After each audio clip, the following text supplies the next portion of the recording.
Kilo ഉണ്ട്. ആ 102 ആയാലും 102 മേലെ പോകണമെങ്കിൽ മൂപ്പർക്ക് ചായ തരും. അത് 80 ചോട പോകണമെങ്കിലും ഞാൻ വാങ്ങി കൊടുക്കും. 102 മേലെ പോയാൽ 102 മേലെ പോയാലും മൂപ്പർക്ക് ചായ ആയിക്കോട്ടെ കേറട്ടോ. 105 400 ചായ 105 കിലോ. ആ സൂക്കത്തിന്റെ ചെക്കന്റെ അബ്ബാസിന്റെ ചെക്കന്റെ അതേ തൂക്കാണ്.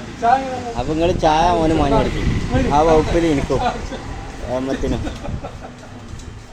പൈസ അധികം ഉണ്ടോ? 1000 രൂപ വായ്പ.